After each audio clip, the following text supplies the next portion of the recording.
engagement is just the same, whether it's humans, teams, organizations, brands, customers, products, a one-off lottery ticket. Like the process is always the same. And that's really powerful, because then when you get the process, you then just know how to replicate it without needing to kind of think about it fresh each time.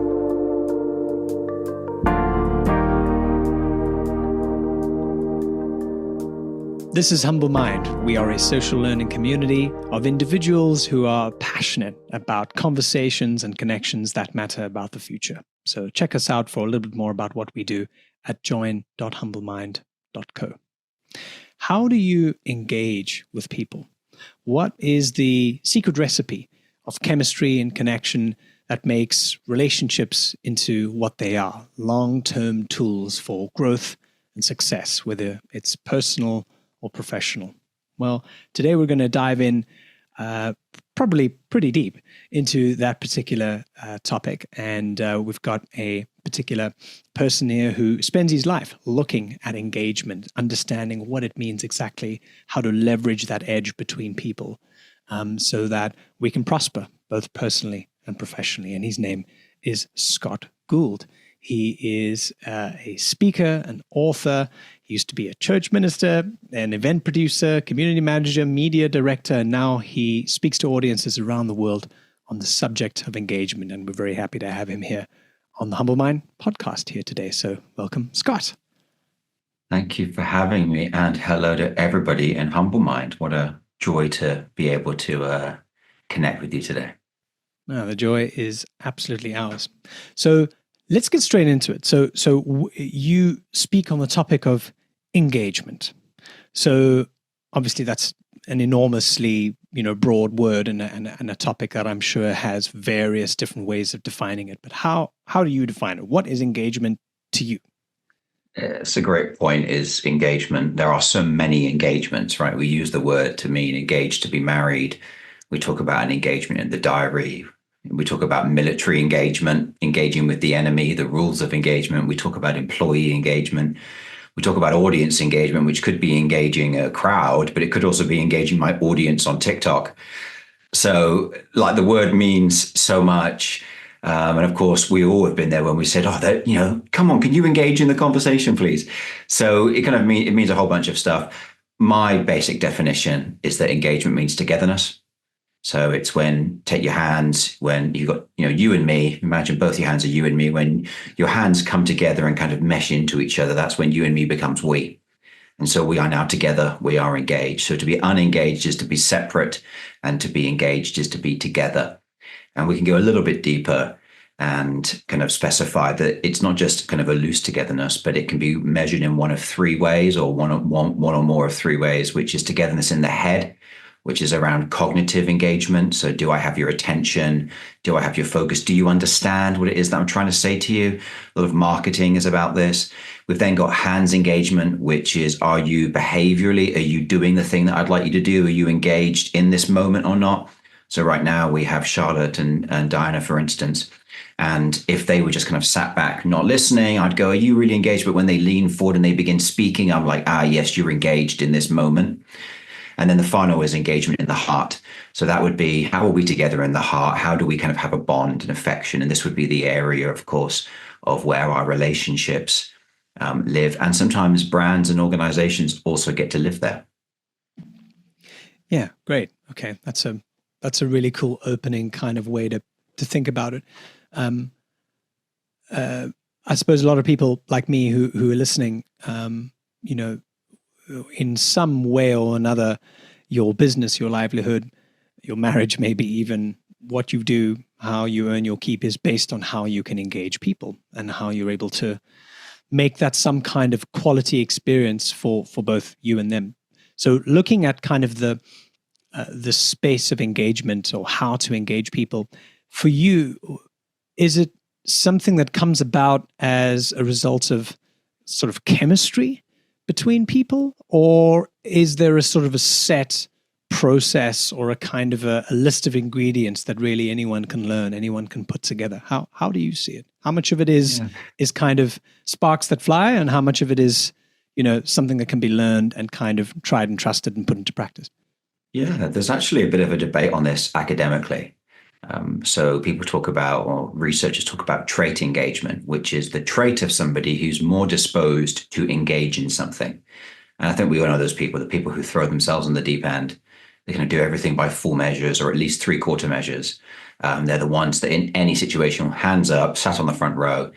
And the kind of thing is engagement more of a trait? There are more engaging people and there are less engaging people, or is it a state, as in you can become engaged and then you can become disengaged? And I like to think that it's both, right? And there are some people that are really charismatic and they seem to just have a knack for engaging people. But I like to always ask this question: if an unengaging person does engaging things, will they get engagement? I like that. Yeah. And I think that the answer is yes, that I think you can be perhaps as an individual, not the most engaging to the people that are with you right now, because of course everyone will be engaging to the right audience, right? So we realize that engagement is around you and me and how you and me fit. Because let's imagine you've got you and me, and I'm, for those listening, I've got my hands fanned out here. And let's say one of my hands is fanned out to kind of clasp the other hand, but my hand makes a fist. These aren't going to, now my hand is fitting into my other hand and they're not really going to connect and engage properly. Or if I've got two fists, they're definitely not going to engage. And so sometimes it's really around who I'm with. I'm more naturally engaging, and or sometimes I'm less naturally engaging. But even if I'm not naturally engaging in terms of my charisma or in terms of the relational dynamics, I can still be engaging if I do things that are engaging. So a great example would be you could have a really monotonous spoken individual who is leading a team meeting and is nervous about it, but does the things on a checklist that we know make for a good meeting. You will have a good meeting, regardless of their skill, because they're actually just doing the things that we know are engaging. In the same way, I think it's really interesting looking at the success of Mr. Beast, like this amazing YouTuber now, massive empire. Yeah. He's not the most charismatic of individuals, if anyone hasn't noticed. Yeah. He's a bit odd at times. He's a bit chilled. People love him. In fact, I see quite a few people on social media have like big followings, and yeah, many of them are charismatic, but some of them I just think, I don't really know why people follow you. Like they do their reels and they do their like acting to themselves and they're stiff, but people love them. And so you realize that sometimes it's not even about, not even necessarily about you as you are, but it's more about what you do that might end up engaging people.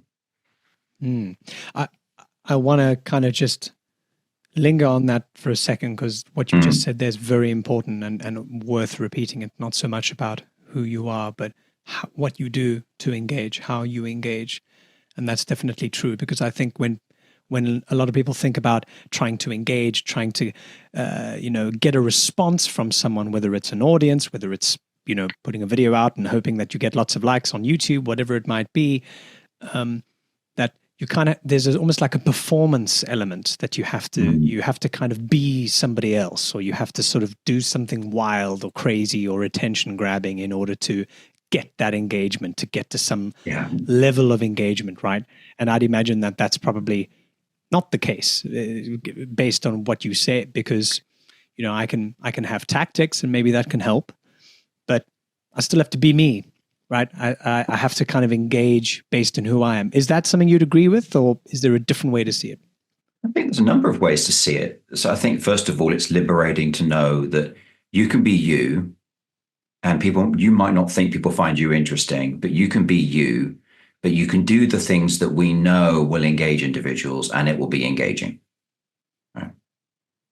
Secondly, you can be you and do the things that aren't engaging, but you as an individual perhaps are so engaging that it connects. That can also be a thing. It's also a bit scary. You can be really engaging as an individual and fascinating and have loads of value to share with whoever it is that you want to engage. But because you aren't doing the things that are engaging, in fact, you're actively doing the things that hinder engagement, you don't get engagement. And then you think there's something wrong with you. And of course, it's not you. It's just that you're not perhaps doing the things that engage other people.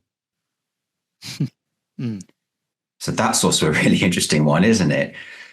So again, I know that with Humble Mind, we've got a lot of people here who are running small operations, or they're solopreneurs, and we are in one way or another probably creators. We probably have something that we're hoping people will follow us for, right? Yeah. Yours is humble, mine, Alex. Mine is that I do engagement, and I'm sure Charlotte and Dinah here have something to add to that too in a moment. And you probably, a number of people listening will know that they have probably tried to emulate the way that others get engagement. Particularly, let's say online, because that is the whole thing, right? They've probably tried to copy the formula, but here's how you post, and they emulate stuff. And sometimes it works because they do it in a way that has integrity to them. And sometimes they do it in a way that doesn't. So I think all of us can empathize. It's a bit of a challenge, but I would really boil it down to, ultimately, it is around doing the things that engage others, regardless of whether you think you've got value or not. Right?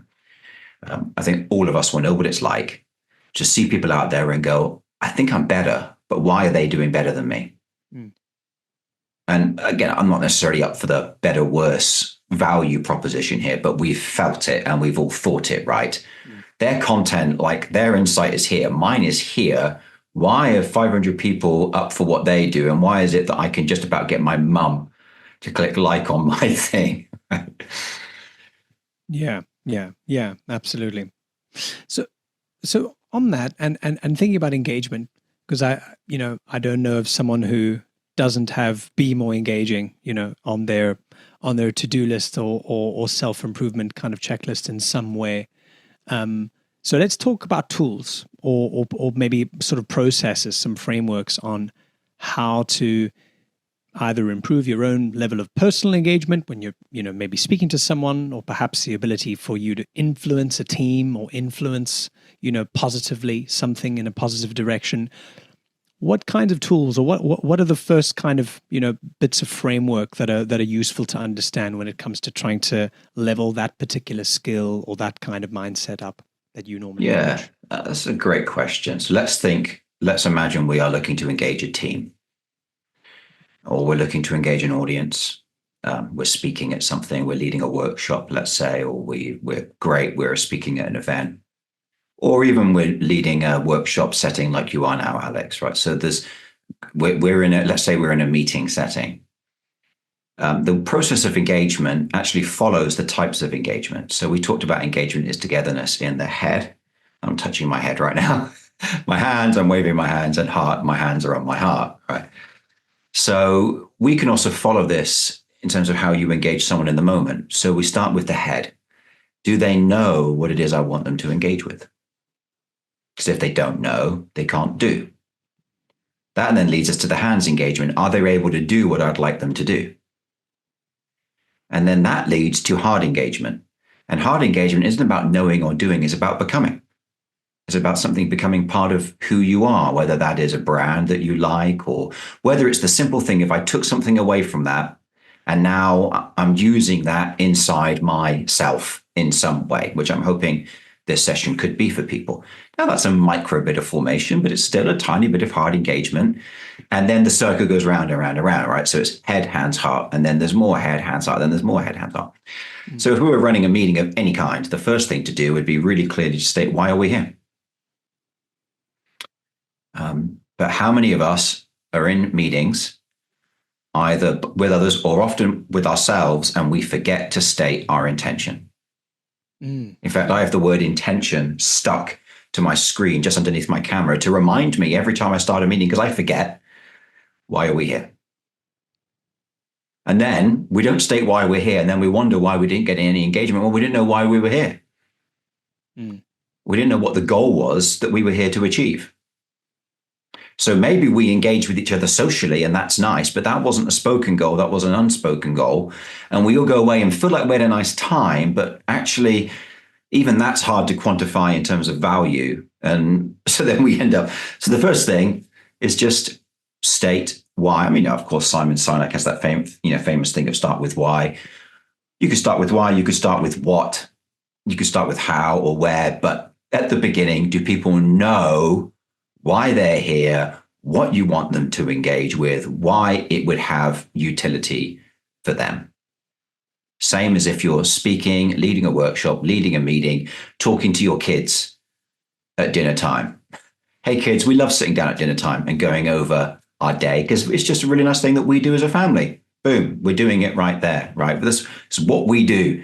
Films do this, right? At the beginning, you have an opening scene that sets out the stakes that the rest of the film then spends, the dissolution and the resolution of, right? So there we go.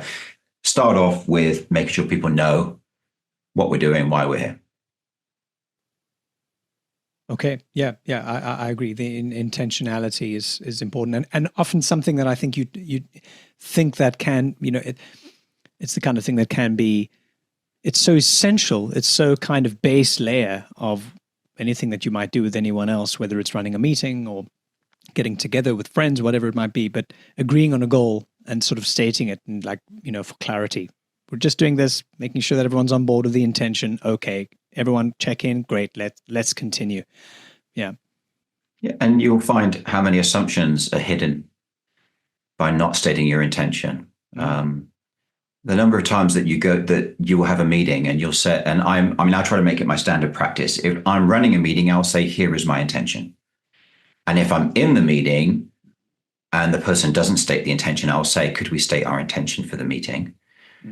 And even when they state their intention, I'll still state what my intention is. I actually learned this from a school in Denmark, in Aarhus, called Chaos Pilot. And Chaos Pilot has this thing called I do, IDO, I do, which is intention and desired outcomes. And I think this is just a great thing. So whenever I train people in being engaging as a manager and engaging in running meetings, the first thing to begin with is, what is my intention and what are my desired outcomes? And sometimes you don't have desired outcomes. Sometimes you've got more of an intention. Sometimes you have your intention is low, but your desired outcomes are more crisp. Or you can change it for the word goal, or you can call it vision, or whatever you want, right? But basically, why are we here and what are we doing would be the stuff that we need to clarify at the beginning. And again, you could say that dry and monotonously. And even though it might not be the most fun, actually, if you say, hey, right, so we're here today to break down the psychology that is important behind what makes people participate in a meeting. That even though I said that dryly, it's still, the subject matter is interesting. And I've made the opening statement so I can be an unengaging person who does engaging things and still get engagement. Yeah, absolutely. Yeah, absolutely. So, okay, so we've set the intention. Now everyone's kind of on the same page. What do we do next? All right, well, let's see. What's the flow of engagement? Do we remember? It's 3 H's. And I said it begins with and Diana's got it. Bina, Diana. It's the hands, right? So we go from head to hands. So head engagement is actually what psychologists would call cognitive engagement. Do I have your attention? Do I retain your attention? Do I also gain from your attention comprehension? Do you understand? Can you remember? And so forth. We then go from head engagement to hands engagement, which is not what people know, it's what people do. We could call this behavioral engagement, which is you're engaging in the thing. And there are, if you kind of think of it being hands, there are 2 things that we like to do with our hands. First of all, we like to make things with our hands. And I think it's important to realize that when we do something, we like it to be something that we can get involved in and that there's some kind of sensation. I've got these bricks of Lego on my desk, and I tell you what, I'm always fiddling with them. I've got my pen, which I'm holding right now. I'm not making notes, but I'm still holding the thing. And I've got my journal right here. Yeah, there we go. And it's the same with the meeting. How are we getting our hands on the meeting? How are we shaping this? In the workshop, how are we shaping it? Even when you're a speaker and people are just listening to your keynote, you are still providing mental stuff for them to play with. You're providing pictures or whatever. You're providing stuff that in their mind, they begin to participate with it and play around with it. And you might even go, hands up if you agree, and hands go up. And so we've got that. So that's the first element. And I like to kind of think of this as the sensation of doing. Is there some sensation in it? Interestingly, the research into this demonstrates that the more physical something is, the more adrenaline is created. The more that our senses are stimulated, the more adrenaline is created. So of course, touch is a sense. Smell would be a sense. Hearing a sense. And notice again, digitally, we only have sight and sound to choose from, and those are limited because you might not be able to see or hear, or we might be in a situation where it's audio only and so forth. So again, those can be limited. So we're missing out on the other senses. So we actually have to work harder online because we're lacking in these other senses. But maybe you can find hacks, right? So I've got a little candle here next to me.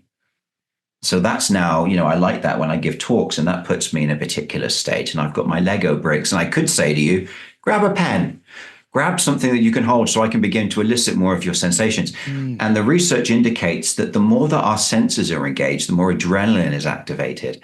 And the more adrenaline is activated, the more our body is poised to perform in the moment and also remember this moment. Because the evolutionary biology here supposedly is that we are now ready to run for our survival or learn for our survival. Mm. Mm. And that doesn't tend to happen when we lack physical stimulation. So again, the sensation, the stimulation, I think, of doing is really important, first of all. That's awesome. That's a really, really cool and a very true insight, and something I've noticed in myself as well. The body needs to be involved, essentially, in the knowledge ingestion, and whether it's fidgeting with your hands or maybe even standing up or some kind of physical involvement in the activity. Definitely, I often find gets the brain moving. And that's great, and involving that in and noticing what happens while paying attention to that is excellent. Well, I mean, and it actually goes deeper still, because I think this is kind of a popular thing that we know, is that the mind is like a pattern recreating machine, right? So as I'm looking at Diana here, there's a picture on the wall behind her of what looks like a castle of some kind. So I'm seeing that, and I know that she's from Romania. So immediately I'm thinking of Transylvania. And of course, I'm joining dots here that aren't necessarily even in existence, but I'm beginning to build a picture. And then if I look behind Charlotte here, there's a picture of a line drawing of someone hugging someone, and it's quite minimalist. And again, that's interesting me. And she's got this very nice kind of like Georgian looking walls behind her. So that's now giving me stuff. So I'm even using the stuff that I see to build a greater sense of sensation about those people. This is why I have behind me a range of things. People will notice that I've got a little ampersand there, though it's not well lit today. I've got the Bauhaus book with the shapes on, which are the same shapes that I've got in my Lego. I've got a light down here. I've got books aplenty and so forth. I've got a sunflower, Lego sunflower and things. Whereas Alex, actually, if you're critical, you've got a guitar behind you and you've got some sound panels, but there's not much there for my eyes to feast on. So actually, well, other than the beauty and the beard. Okay, sure. For those of you who can't see this right now, there is a very cheeky grin on Alex's face right now. He's raising his eyebrows. Always. But I think so when I was during the pandemic, I worked with a company that was doing online sales of blood gas analyzers. So they were really busy, but they all had their salespeople to turn off their backgrounds. And I said, don't do that. Turn on your background. Let people see what's behind you. Put interesting things behind you, because it helps people have a more sensational experience with you and also then bond to you. And here's the second thing about doing is not only should it be sensational, but our hands, we like to hold hands with others. We like to do things together, that the things that we do, they are better when we do them together as humans. The more that we can build in the social element. So you've got the sensation and then you've got the social. And the more that we make it social, the richer it will be. The more that we actually become, interestingly, the more we have serotonin and oxytocin, which are these kind of social hormones, neurotransmitters, and then oxytocin being a chemical in the body and so forth. What these do for us is they actually make us more open because we feel safe. So if we actually think about the kind of neurocircuitry, the adrenaline is saying, I'm ready to remember. And then from the sensation, and then the social part is going, I'm open to remember. So I now give myself the permission to remember. So actually you're creating the perfect state for inserting the thing that you want to engage and for it to be more engaging. Hence, actually, we begin to touch upon crowd psychology and the dangers that can be there when you play with this stuff and the way that you can manipulate people, of course, as well. So I'll pause there because I'm racing ahead with lots of stuff here, but So let me No, no, it's stop. all making beautiful sense. Absolutely, it's so interesting to think. I think a lot of the time this will be somewhat new, but also old information for a lot of people Oh, hearing about totally. it, because Yeah. it makes sense as you're explaining it, but it's not the kind of thing that we're used to paying attention to. Because you think of engagement maybe largely just happening from the head up. You're Yeah. just Yeah. thinking and kind of speaking and listening, and that's it. Yeah. And maybe not even all those three. Yeah. That might be a push for some. So we tend to think of it maybe as an intellectual exercise, but it's not at all. There's the body involved, there's the emotions, there's the hands. So yeah, it's really fascinating. Yeah. I mean, really great examples there. I mean, like for me, I think a real example of a waste of engagement, of someone who's engaging doing unengaging things, for instance, let's say, would be when you attend webinars Mm. where there are 5 people and you can all see each other, but at no point does the host introduce you to each other. They just say, put your questions in the chat. True. Whereas if it was me, I'd be like, hey, here are these 5 people. So and so, meet so and so. Everyone, take a minute to just quickly share who you are and so forth. And that makes the thing far richer, Mm. far more engaging. And it's like a free resource that's sat right there, right? Are other people. I keep on referring here to Charlotte and Diana, right? They are a part of this. And so, yeah, we I'm miss that reminded of stuff. I'm reminded of a, I suppose you can also call it an engagement hack, where, and I think it happens quite a lot in copywriting, but it certainly happens in conversation as well. When someone's name is used, they're much more likely to kind of stay with you in intention. If I keep on saying Scott, or I keep on saying Charlotte or Diana, they're a lot more likely to be following the conversation rather than if I hadn't, even if I might be even talking to them. So Yeah, that's that does better actually for getting our attention than our action. So that's more to do with the head than the hands. And the reason why, of course, is because our brain has had so many years of experience hearing that name and knowing that that name meant that someone wanted our attention. So, of course, you are just eliciting an old childhood technique that has existed our whole entire life. And of course, we also now have developed filters to also be suspicious of that, because we're aware that that can be a spam technique. But even now, still, whenever I see my name on top of an email, I'm like, I've got to open it just in case. exactly. Just in case it really is for me. Just in case it really is, a Nigerian prince who wants to offer me his fortune. So I still kind of respond to that stuff. There's so many of these kind of really, really basic mechanisms that just catch us. And again, if you use them, even when your stuff isn't good, you'll still do well. Absolutely. Yeah. Yeah, absolutely. Yeah. Let me know if the Nigerian prince ever pays you back. He still hasn't paid me. So we've looked at the head and the hands, the body, and then we're moving into the heart. Now that's really interesting. I'd love to hear what you'd say about that, how to kind of captivate attention to the point where it becomes memorable, right? So again, let me recap, as you've just done, right? We go from the head to the hands to the heart. That in itself is a great knowing mechanism. Repeating what I want you to know, repeating what I want you in your brain to comprehend. I repeat it. I've put it into 3 H's. I can touch the parts, right? I touch my head, I then wave my hands, then I touch my heart with both hands. I've got a whole little ritual, right? I mean, let's all do it together, right? Head, hands, heart. Right, it's just so easy, right? Head, hands, heart. It's just meditative. It's meditative. Yeah, there's like the new version of the Om, and so we've got head, hands, heart. Heart engagement is actually sometimes misunderstood to mean emotional engagement, which isn't really accurate, because our emotions are almost like the volume dial on head or hands or heart. Because I can know something and it's more emotional or less emotional, and I can do something and it's less emotional or more emotional, and I can become something. So heart engagement is more to do with our affections and our bonds, the kind of relationships that we build with something. I can't speak for everyone here, but of course I've been married for 19 years. And right now I'm not thinking about my wife. I'm not with her. I'm not doing anything with my wife right now, but I am very much in love with my wife and connected to my wife and appreciate who she is and admire who she is and all of this stuff. So you've got this thing where often the deepest, most powerful things to us are the things that actually aren't emotionally even salient right now. Like right now, my emotions towards my wife are just base. There's zero. There's nothing because I'm here talking to you. You're taking my emotional capacity, not her. And my emotions right now are more concerned about, do I make a mistake here or something like that?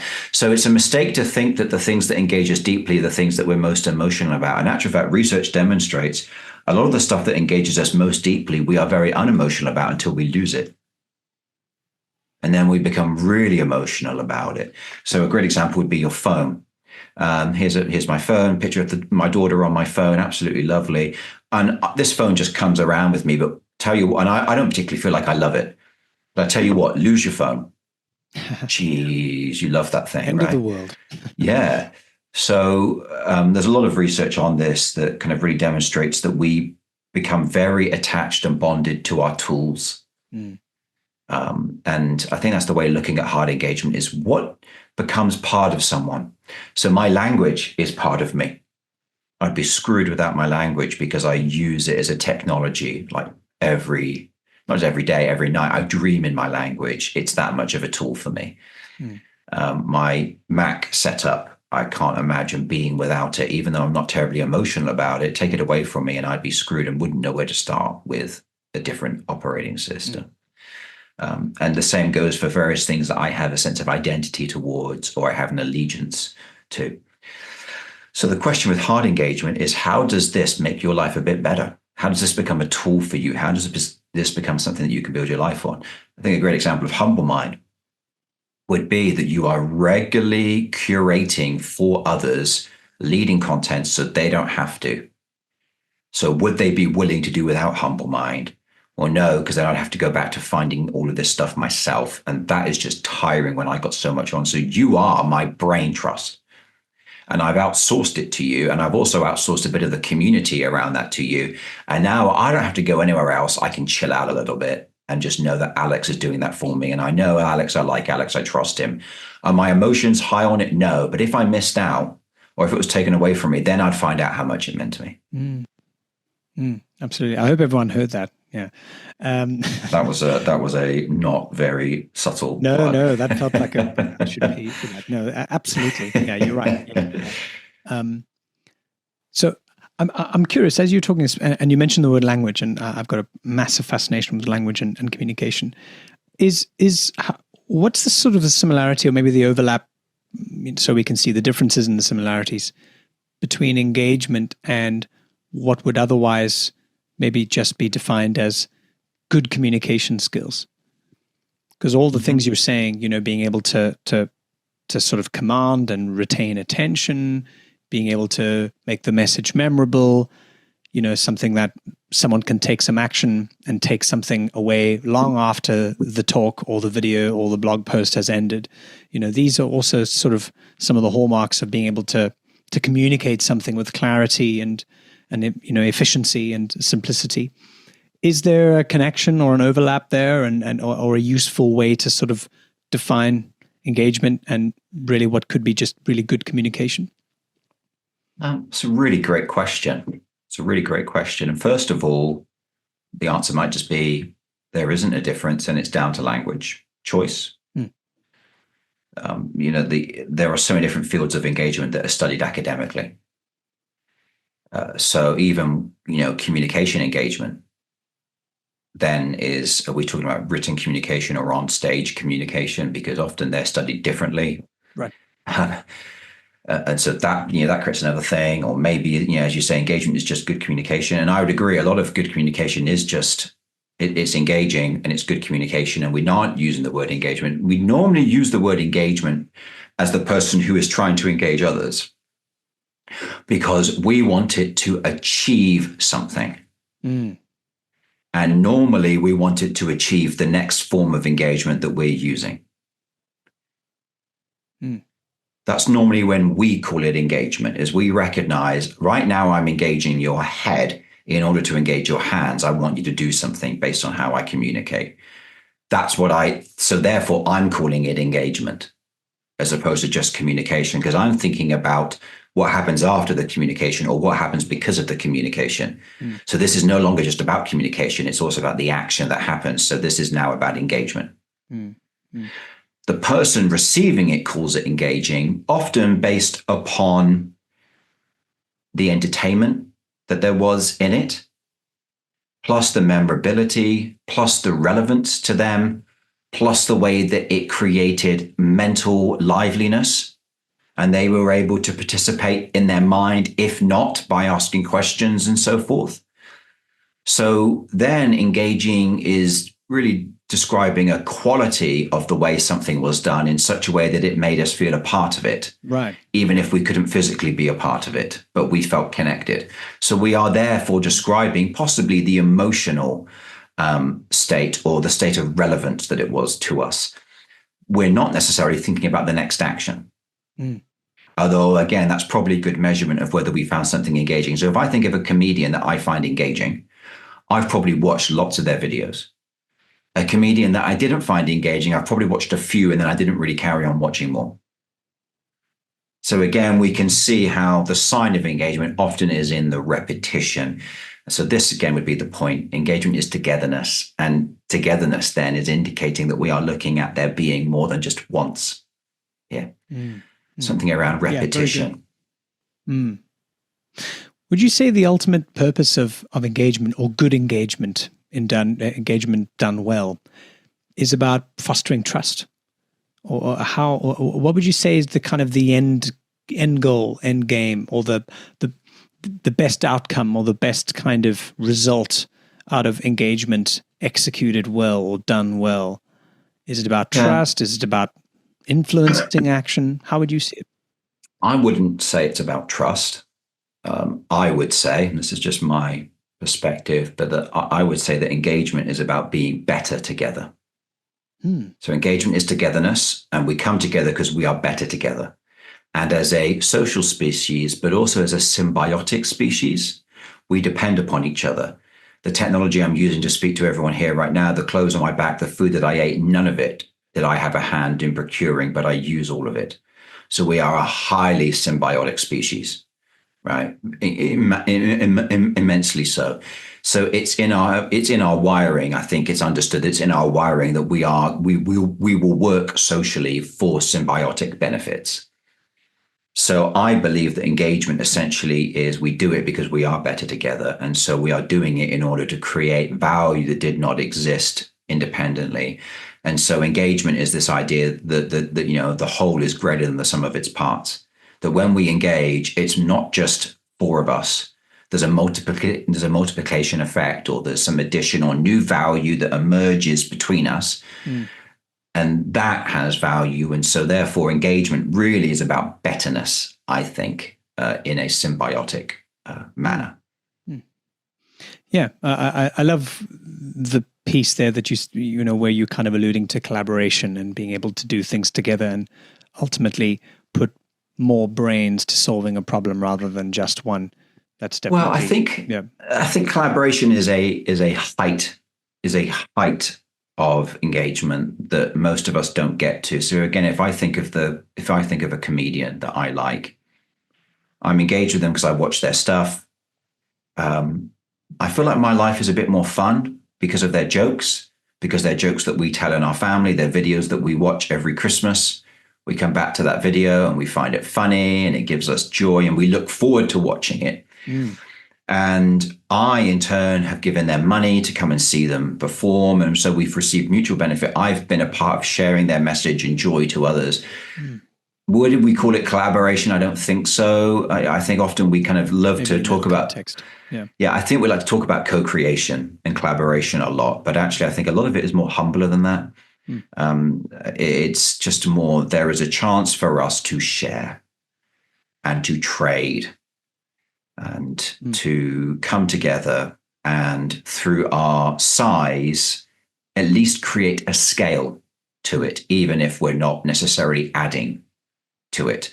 Although also it's known that great comedians, before they do their DVD filming, will tour their show and they'll be practicing and rehearsing it at their shows. So that is a source of collaboration for them on again, they're not sat down with a panel, but they're getting better. Yeah.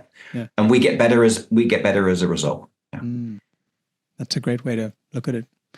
I want to ask you about engagement in what could be maybe defined as a negative situation. So Charlotte, who's with us, works within the kind of the culture of various different workplaces often, and a lot of people in Humble Mind as well, where they're working in an organization or maybe a team, and inevitably there's going to be conflict between people, and that's because people don't agree on something. They don't have a shared vision of the future. There might be communication that's off between them for various reasons. There might be a situation that is not going the right direction and collaboration is not happening.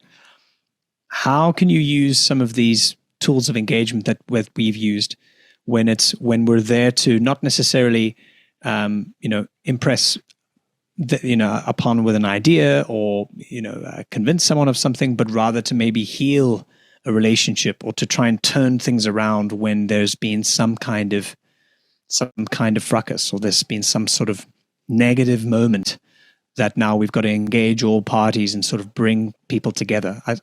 Is there a sort of a way to look at the toolkit in that way and think, okay, I can engage these people now for the, to try and turn this around for the better of the situation?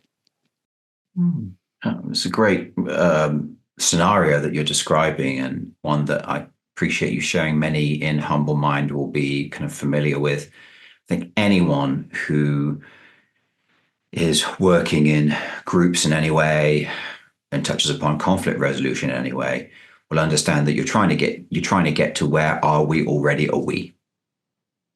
So you've got you and me, and we're trying to create a new we. But actually, a great conflict facilitator doesn't try to go to a new we. They actually go to the old we. How are we already together? In what way do we already have unity between us? So the trick there is you're not wanting them to know anything new. You're not wanting them to do anything new. Don't want them to become anything new. You actually just want them to know, who are they already? How are we already together? Let's do something that just reminds us of how we're already together. We're all speaking the same language here. We've all turned up here. And then you remind them we are all here because we care. So we have that in common, right? And so this is the thing of unity or sharedness or togetherness. Anyone understands that really is the bedrock, because it's around identity. And it's the recognition that, yes, we might have different ways of expressing our identity, but we are here because we value the same thing. And you don't build to a new we, you actually need to solidify the existing we. That would be the way that I always seek to go about that. That's useful. Yeah. Yeah. I want to ask about AI. There it is. Yep. Happens on every podcast, doesn't it? There it is. I said it. It's out. I said it. And I don't know about you, if you're similar, but I found that a lot of people in the community and often when I talk to people about this subject, I'm so much more interested in the reaction that people have to it rather than what it is and what the technology can bring. Obviously, that's interesting and that's cool, but it's always more interesting. It tells more of a story, when you kind of look at the faces and sort of see what are the impressions and what is the,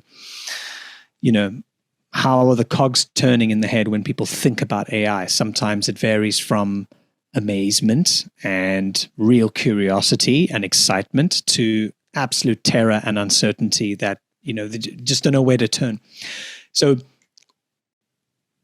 right now, and certainly a message that I preach, because I do believe this, is that,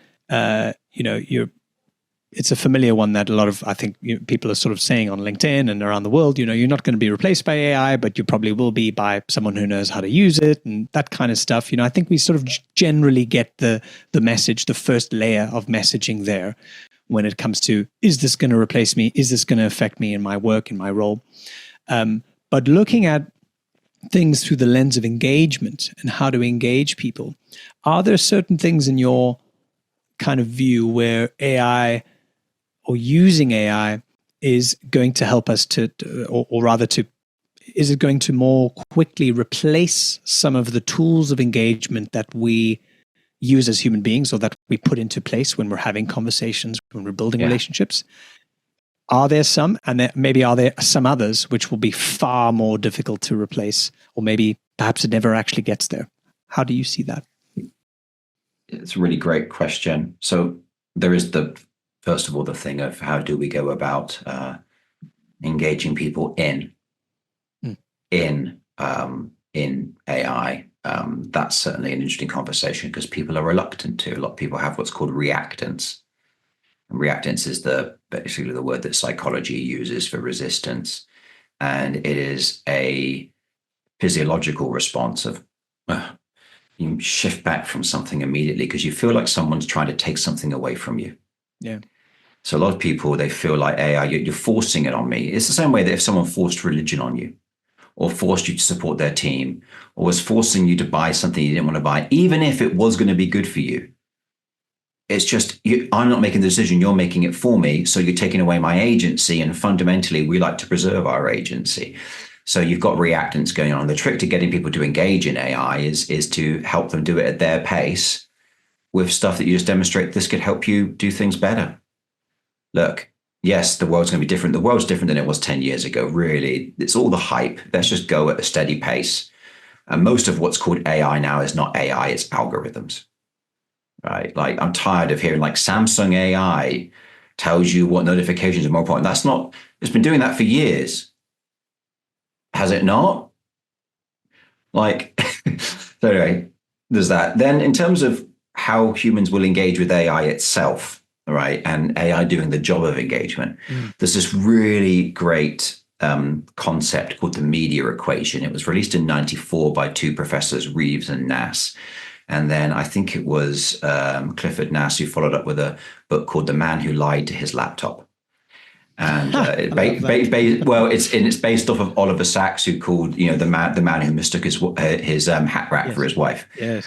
And the concept there is that humans engage with media naturally and socially. Ultimately, humans have got two operating systems. We have our natural operating system, which is based upon our evolutionary biological heritage. And then we have our social operating system, which are the rules that we've been taught that we abide by in society that have been passed down and are our stories.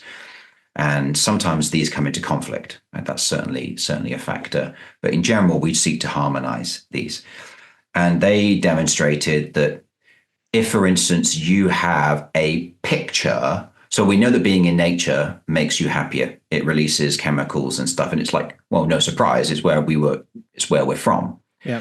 So if you have a picture if you have on your background, for instance, a green scape of leaves, you are going to be happier than someone who doesn't have that green, happy, desktop picture of leaves, right? So we react naturally to media. Then they also show that we react socially. Another example of reacting naturally to media would be that if you're watching a film and a lion roars or someone shoots a gun and it scares you, that's a natural reaction to something that is media. It's not real, right? But our mind perceives it as some portion of real, not fully real, but some portion. Socially is then the interesting thing, which is they found that The Man Who Lied to His Laptop is a story of a guy that couldn't criticize his laptop when it was in front of him. But if the laptop was in a different room, he'd speak really disparagingly about his laptop. And it was almost as if he'd imbued his laptop with some form of personality. And I don't know who of you here have ever had any tool, any possession, cuddly toy through the item of clothing that you gave some sense of personification to. And you were a bit sad, perhaps to neglect it when its life ran out. I've certainly had that a lot. I used to get upset about preferring one teddy bear over the other when I was a kid. Now, that's me being very sensitive, but we kind of do this with our cars. We give our cars personalities. We name them. We name our boats she and all of this stuff, right? So it's kind of like, so it's kind of like a similar thing.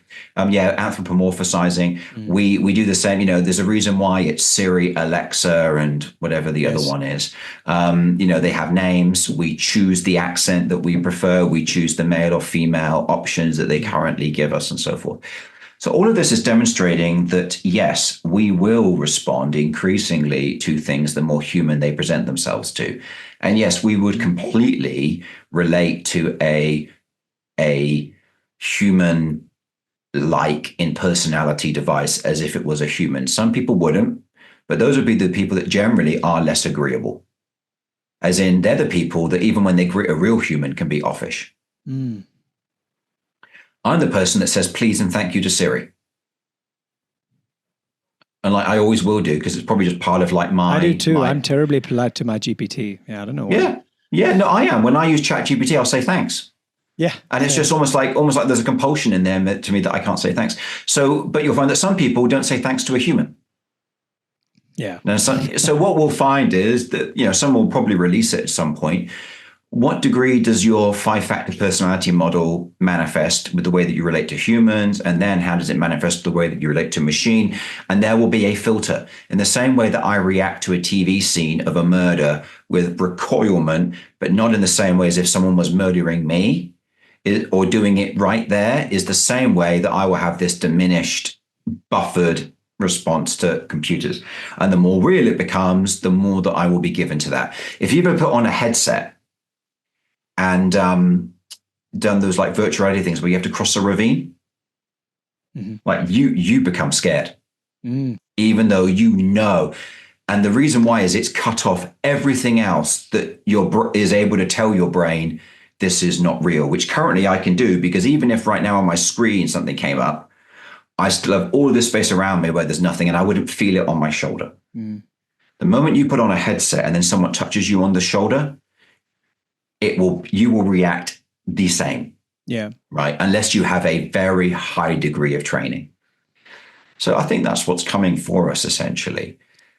So then what of the human touch? Well, already so much of how we talk to people is mediated by digital tools. This is just going to be another way that it's done that will become normal to us. It'll be normal perhaps to have my avatar come and chat to you based upon what I would say, and we'll react to it. And the more that we know that the more real we know it is, or the more that you know that it's going to come back to me, the more real you might be. And the less you think it might come back to me, the less you might sell it to, bugger off or whatever it might be, hankak to my avatar.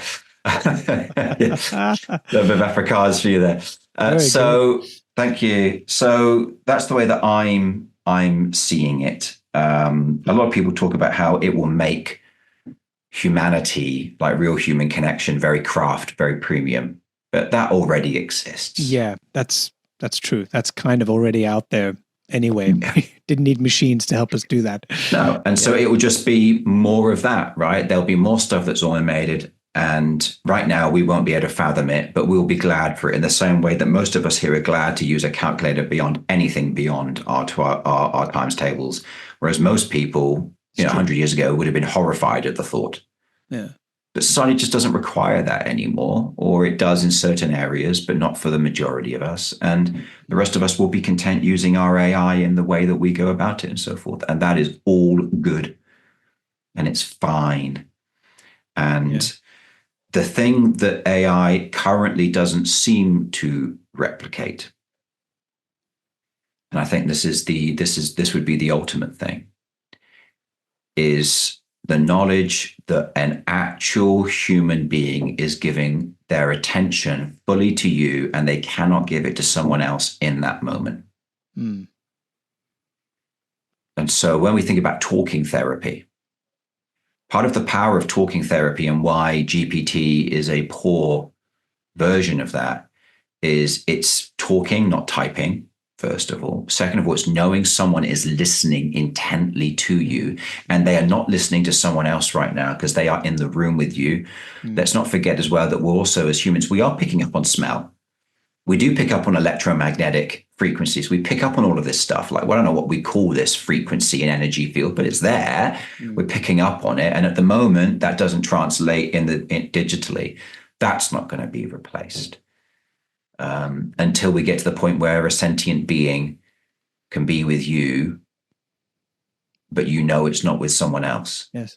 It's that exclusivity of focus. Whereas I know ChatGPT is servicing billions at the same time as me.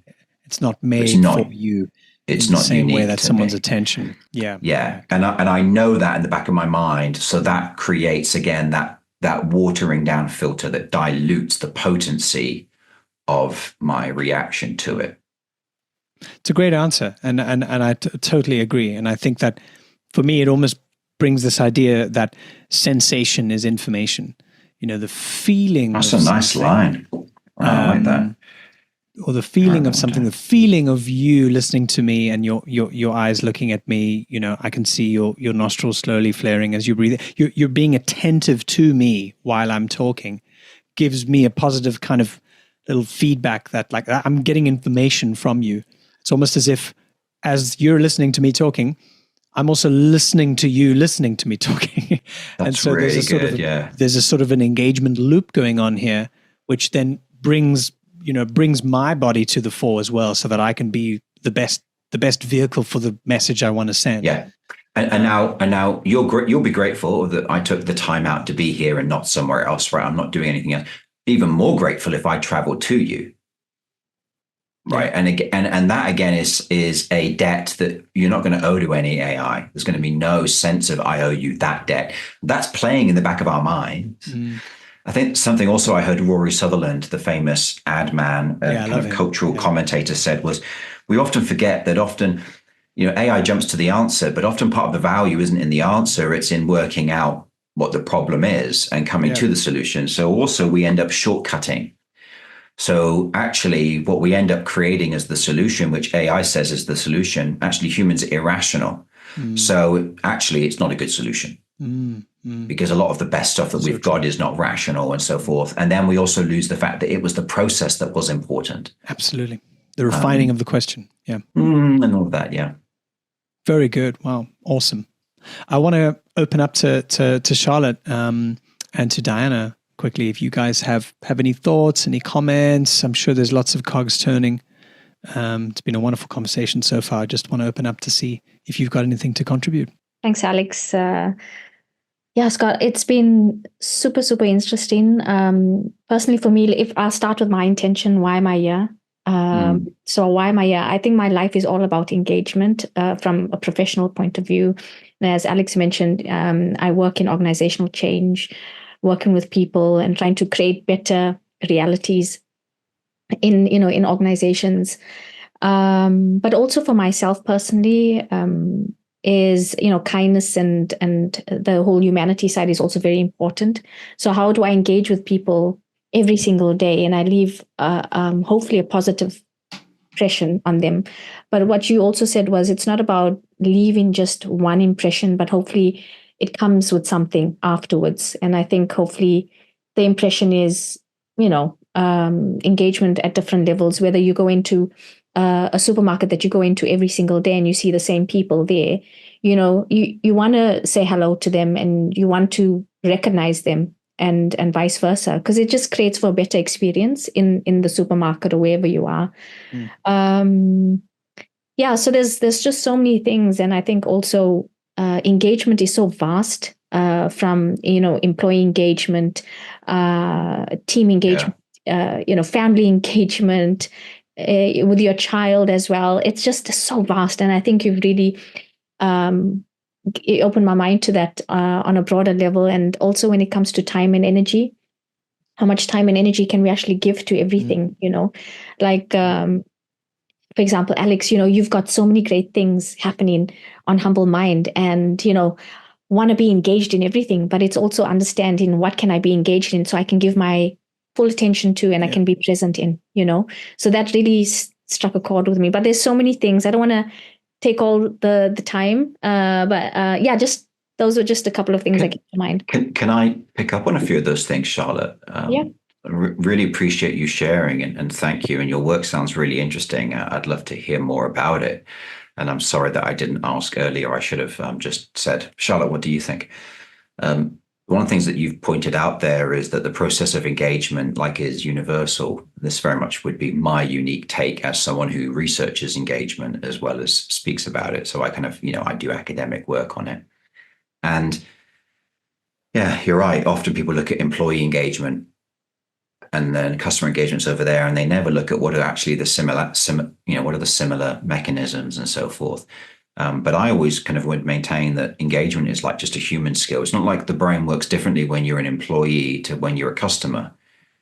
Yes, there will be things that we know and we understand that come into play, but the brain processes are still going to function in the same way. And so you're right, engagement is just the same, whether it's humans, teams, organizations, brands, customers, products, or one-off lottery ticket. Like the process is always the same. And that's really powerful, because then when you get the process, you then just know how to replicate it in a way that is effective without needing to kind of think about it fresh each time. Dan, anything from Diana? Yes, Diana, yeah, that's the perfect pronunciation, Diana. There we go. Thank you so much. It's so nice to, hear and understand how much also I work with engagement. Here where I live in Koling, I'm part of a food waste organization, and we are trying to engage people on the topic of food waste and sustainable habits. And we always make community events.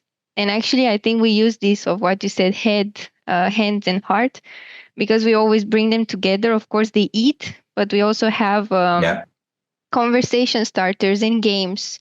They should write something. They should build something together, so they, remember and take home something, and they will implement it in their daily life, right?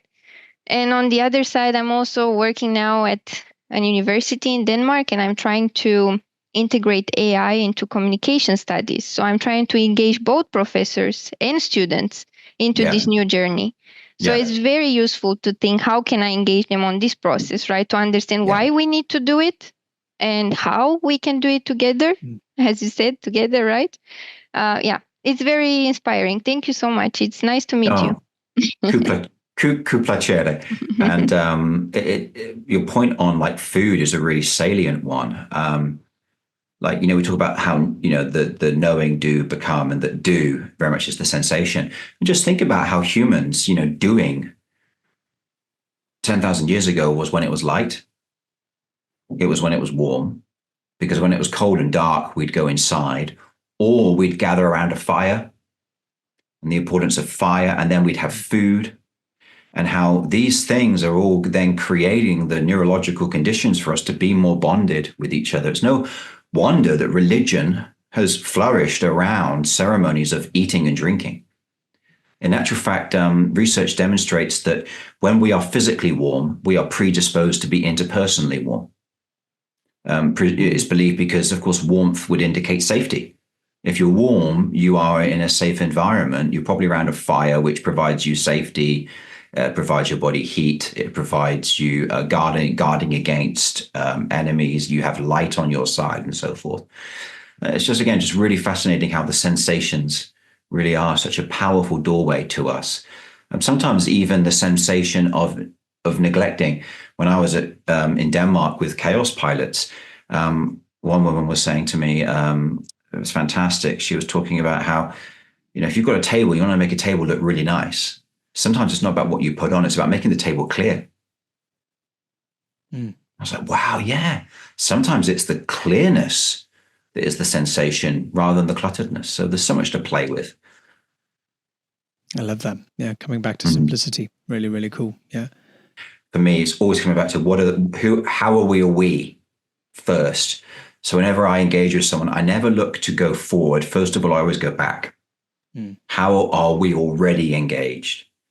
And then I can go forward on a firm foundation. That would be, for me, a key thing. Charlotte, that might be, again, just another answer around conflict is, before we do anything else, let's just look at where we already are. And how we're already united, and how we're already together and on the same page, and how we're already agreed. And even though we might disagree on some things, the most important things are, I remember working with a school, and the school was being taken over by a different school. And parents were up in arms about this new trust that was taking over, as if somehow this trust was just doing it for the money. And I was like, look, I think we can all agree here that this trust, full of teachers and schools, does have the best interest of the children at heart. Right? They're not here. And yes, we need to hold them to scrutiny, sure. but can we just work by at least assuming that if you work in education, you're doing it, you're doing it because there's a care here. And yeah, again, just it really helped everyone just go, oh yeah, chilled out, lowered the fight flight mechanism. The amygdala could chill out, and we were a little bit more safe in that environment.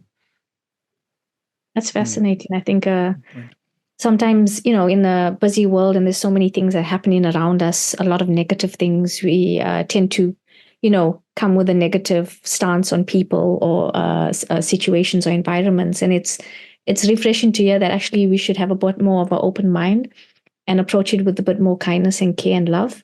And it's not being naive, but it's allowing for a better experience in a way. Because, if you're expecting something bad and negative, it'll impact the engagement. That energy will drive something else. And then, it sometimes adds up. I'll give an example. Visiting some friends recently, and, they live in a specific type of environment. And so they've experienced a lot of negative things happening. And it's sort of hard to come in with something positive or uplifting and helping them see things from a different perspective. And notice that actually the engagement with a restaurant, with the waiter, because they've been bombarded by negative things, so it's really fascinating. And if you approach it with a different mindset, it gives you a different outcome. It's not always the case, but it's quite powerful. It's a really great point. That's really, really well said. And thoroughly agree with you. I like to talk about there's engagement and then there's enragement. And enragement is you and I come together in opposition to someone else. Our togetherness is defined by opposition. And I just always want to just be together with everyone. Like, again, doesn't have naive, maybe there's a touch of naivety, but it doesn't preclude, scrutiny and sober-mindedness and the importance of law and procedure, because those things keep us accountable. And we all make mistakes and we all go off track, and we need this stuff to hold us. But enragement is very powerful because people love to come together against a different force over here. And I think actually it behooves us to go, let's come together, all together, if we can, on one level, and then scrutinize on a level of togetherness. Politics really irritates me because it is so divisive and built on enragement. I'm wishing for the day when a leader goes, you know what, I don't agree with them, but then I'm not going to call them deplorable. I'm not going to call them all of these names. I'm going to say I don't agree with them, and I think there's a far better way, and I would call that policy loony. But I'm not going to call them loony. Unfortunately, that is the way our politics goes, because we love it. We love to define ourselves against others, probably more powerfully than we like to define ourselves with others. Yeah, the politics of enragement instead of engagement. It's sad, but I think we'll probably need to wait a couple more circles around the sun before something like that changes. But at least we'll have your words to guide us there. Scott, thank you for your time, and thank you for sharing. Thank you for having me. Thank you, Humble Mind. Wonderful stuff. Thank you, Charlotte. Thank you, Diana Mulțumesc, and Jen. Thank you. Absolute pleasure to have spent time with you all today. Thank you so much. Thanks so much. Take care. Thank you, Scott. Thanks for listening to this episode of Humble Mind. I hope you enjoyed it. If you're curious to take a look at our community, if you're not a member, you're missing out. Make sure you head to humblemind.co to check out more and to see what we're up to. I look forward to seeing you there. Until next time.